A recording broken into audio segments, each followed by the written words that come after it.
Hey everybody, it's Eric with Dempsey's Resolution Fitness, and I just wanted to remind everybody about the difference between slow, steady state cardio and interval training for fat loss, okay, and calorie burn, right?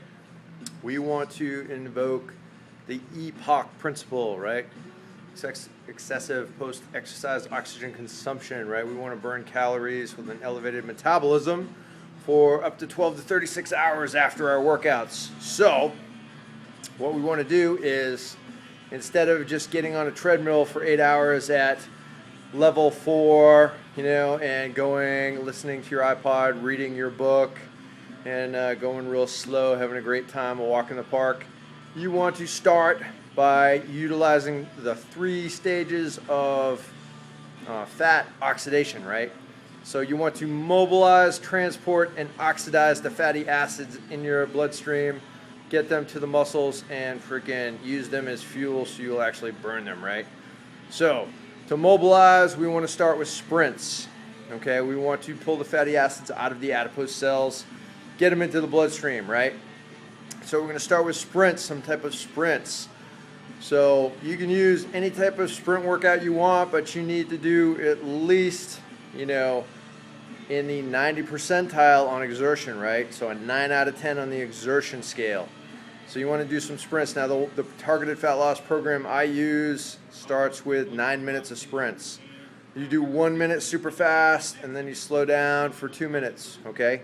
9 minutes total, 3-minute intervals, okay? So a 1 minute super sprint, and then a 2 minute at a moderate pace, and then you do that again twice in a row for 9 minutes. And then you're going to take a 5-minute slowdown, right?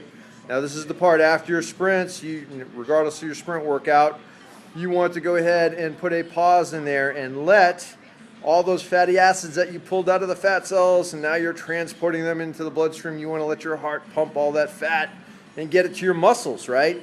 Because your muscles, believe it or not, is what actually oxidizes or burns fat. It's the actual furnace that burns the fat off, right? So you get it into the mitochondria and the muscles can then use it as a fuel, right? And then you actually burn fat. So after your 5-minute slowdown to let your heart pump and let the blood circulate, your circulation system get all those free fatty acids into your muscles, now you're going to do your steady state cardio, right? But a hard run for at least 20 minutes, okay?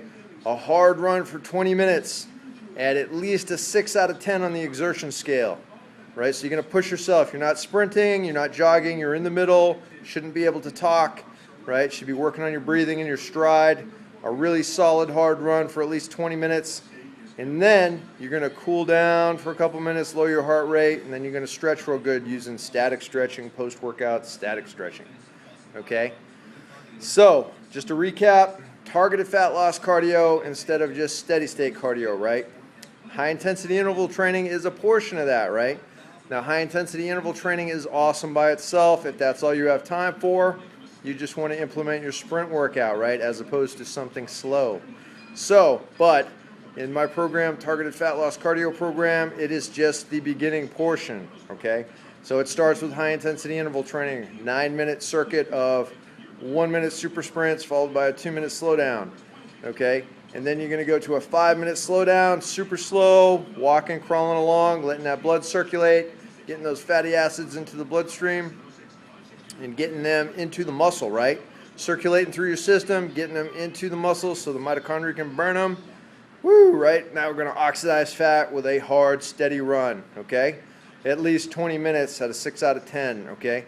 Remember, push yourself hard and build up on that program because it's hard.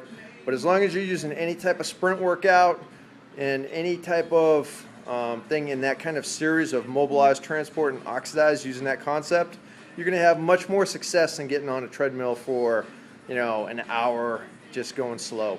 Okay, so don't do it anymore. Stop reading the books, wearing the sweat tops, wearing the vinyl sweatsuits and reading a book and just pedaling along. Okay, actually get something out of it. Now the program I just talked to you about was 42 minutes long.